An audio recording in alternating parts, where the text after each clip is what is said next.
O elenco do Cruz Maltino foi muito bem recebido na chegada ali em Manaus. O time que conseguiu embarcar tranquilamente ali no voo fretado e após toda a confusão, toda a treta ali com a diretoria do Madureira, troca de farpas ali, notas oficiais, a gente vai esclarecer direitinho o que aconteceu e explicar um pouquinho da relação entre Vasco da Gama e Madureira. Antes disso, a gente vem informar vocês aí que o jogo de hoje ele acontece às 9h30 da noite. Então, Vasco e Madureira se enfrentam ali em Manaus, na Arena da Amazônia.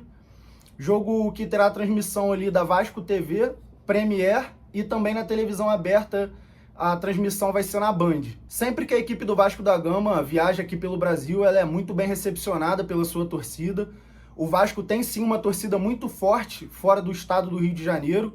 E um exemplo disso é o evento que ficou lotado ontem à noite dos jogadores ali do Vasco da Gama. Um destaque para o preparador de goleiros ali, ele está na comissão técnica também fixa do Vasco da Gama, que é o Carlos Germano, ídolo da torcida do Vasco, goleiro multicampeão. Ele ficou 2 horas a mais ali no evento para poder atender toda a torcida vascaína. Então é sim de se tirar o chapéu ali para o nosso ídolo vascaíno, Carlos Germano. Esse jogo aí que marca o início do time principal do Vasco da Gama, a gente já pode ter algumas novidades ali das contratações, como Tietê, Lucas Oliveira. Eu vou explicar direitinho ali quais são os desfalques e a provável escalação. Antes disso, vou contextualizar vocês a respeito de toda essa treta que aconteceu. Segundo a organizadora do evento, Vasco da Gama e Madureira, o Vasco ele teria direito a um voo fretado e eles iriam providenciar passagens aéreas para toda a comissão técnica e jogadores do Madureira. O tricolor da Baixada, ele acabou solicitando, né, porque o próprio contratante disse que estava com alguns problemas para conseguir essas passagens ali todas no mesmo voo, e o tricolor da Baixada procurou a diretoria do Vasco da Gama, procurou o Pedrinho para tentar que embarcassem os dois no mesmo voo, e a resposta não foi positiva da diretoria do Vasco. Um voo que cabia 175 pessoas, a comissão técnica do Vasco, incluindo os jogadores ali, é composta por 75 jogadores, ou seja, provavelmente a comissão técnica do Madureira é muito menor do que a do Vasco, e daria sim para viajar todos no mesmo voo, não era obrigação de contrato ali por parte do Vasco da Gama, mas realmente foi uma situação um pouquinho esquisita. Muita gente criticando, na minha humilde opinião, se não tiver um problema ali mais específico, se não tiver alguma situação que foi escondida aqui do público, né, que tenha chegado até nós, tendo em vista tudo que foi informado, eu achei um pouquinho desnecessária ali a atitude do Pedrinho, poderia ter cedido sim. Caso fosse num voo de volta, de repente tivesse alguma discussão em campo, alguma briga, aí eu até entenderia não dividir o mesmo voo, mas a gente já teve exemplos de equipes aí dividindo sim o mesmo avião, até mesmo para viagens em competições aí internacionais. Então, na minha visão, não custava nada a diretoria ali do Pedrinho ter liberado, caso não tenha uma situação ali que a gente não tenha tomado conhecimento, né? A relação de amizade com o Vasco e Madureira, ela já é um pouco antiga. As duas equipes, elas mantiveram laços ali, já cederam jogadores um ao outro. O Madureira cedeu alguns jogadores que foram muito importantes na história ali do Vasco da Gama. Já aconteceu também o contrário, o Vasco já cedeu jogadores ao Madureira ali para de alguma forma ajudar e inflamar o elenco, melhorar o elenco do Madureira à época. Um exemplo disso foi quando o Madureira, lá na década de 40, liberou o trio de ataque, na verdade 3 jogadores, né?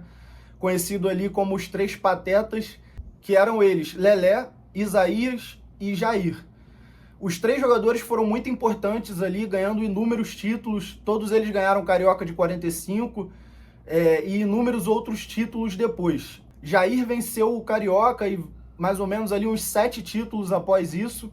Foi muito importante na história do Vasco, tendo feito ali 91 jogos e 28 gols. Isaías venceu também o mesmo Carioca e outros 7 títulos. Eles permaneceram um tempo parecido ali no Vasco da Gama, totalizando 121 jogos e 76 gols pela camisa do Vasco da Gama. Uma curiosidade é que ele faleceu ali em 1947, vítima de tuberculose, e o jogador fugiu da sua internação, fugiu ali do tratamento para poder acompanhar um jogo do Vasco da Gama. E essa atitude ali totalmente apaixonada do Isaías, que era vascaíno, ficou marcada na história ali de uma forma negativa, mas também tem um pouquinho de lado positivo nessa história, que foi uma situação crucial ali para a saúde dele, mas tem esse marco aí mostrando a paixão do jogador. Lelé venceu o Carioca de 45 e 46 e mais 11 títulos. Ele é o 9º maior artilheiro na história do Vasco da Gama, ganhou 2 sul-americanas, 2 campeonatos ali sul-americanos à época, né? E foi um jogador muito importante, participou também do Expresso da Vitória, e todos esses jogadores foram cedidos ali pelo Madureira. E já teve o sentido contrário também, a gente tem um exemplo do Léo Lima, Souza Caveirão. Também temos ali um exemplo do Felipe Coutinho, que jogou no futsal do Madureira. Eu vou deixar aí a carteirinha dele à época mostrando isso. E essa relação ela sempre foi muito positiva. O presidente do Madureira é o Elias, e ele é o mesmo presidente desde 1992. Presidente que sempre manteve uma relação boa com o Vasco, e ele é um presidente vascaíno, ele torce para o Vasco da Gama, dá para perceber pela declaração dele. E, enfim, isso já ficou claro em outros momentos. Ele já criticou Flamengo, Fluminense, CBF, e já fez uma crítica ao Jorge Salgado também, gestor do Vasco à época. E ele ficou bastante sentido com essa situação aí. Na visão dele, não era necessário o Vasco agir dessa forma. Então ficou aí esse clima no ar para a partida de hoje. Esse jogo hoje que vai iniciar ali o elenco principal do Vasco da Gama, que ainda não venceu no Carioca. A equipe do Madureira atualmente ocupa a 4ª colocação. E o Vasco vem aí com o time principal. A gente tem aqui uma provável escalação. Hugo Moura possivelmente começando ali no banco de reservas. Maurício Lemos também começando no banco de reservas, porque ele está há pouco tempo com o grupo, então ainda não entrosou, não mostrou serviço. Então o Fábio Carille muito provavelmente vai começar com Maurício Lemos e Hugo Moura no banco. A provável escalação do Vasco vem com Léo Jardim, Lucas Oliveira e João Vitor, a dupla de zaga, PH na lateral direita, Lucas Piton na lateral esquerda, e ele vem com uma formação numa espécie de 4-4-2. Ali no meio campo são 3 volantes, mas não é um time totalmente defensivo, porque o Jair, apesar de um primeiro volante ali marcador, ele sai para o jogo muito bem, e além disso, um pouquinho mais à frente, mas ao lado dele ali, vai ter Paulinho e Tietê, que são 2 jogadores que hoje a galera gosta de chamar de box-to-box, que são jogadores que chegam ao ataque, que constroem o jogo também, eles auxiliam o armador da equipe, o camisa 10, que no caso é o Felipe Coutinho. E a dupla de ataque, ela vem com Alex Teixeira e Verratti. O Alex Teixeira é uma espécie ali de segundo atacante, um pouquinho mais recuado, o Verratti enfiado dentro da área, o nosso centroavante, o Pirata. E a gente fica aí na expectativa. Tem também a opção do Payet no lugar do Alex Teixeira. Então a gente fica observando o que o Fábio Carille vem a mostrar pra gente nessa formação. O Payet, que vinha revezando no ano passado ali com o Felipe Coutinho, dificilmente eles jogavam juntos. Quando jogaram juntos, não jogaram muito bem, é verdade. Então a gente fica curioso para ver. Na minha opinião, o Coutinho encerrou bem o ano, mas o Payet também encerrou o ano de 2024 jogando bem. Então vamos ver como vai ficar essa disputa de vaga ali pelo meio campo. E essa é a escalação provável do Vasco da Gama para a partida de hoje, às 9h30, contra o Madureira. Esse confronto aí que tem um histórico de 120 vitórias para o Vasco da Gama, 30 empates e 13 vitórias do Madureira.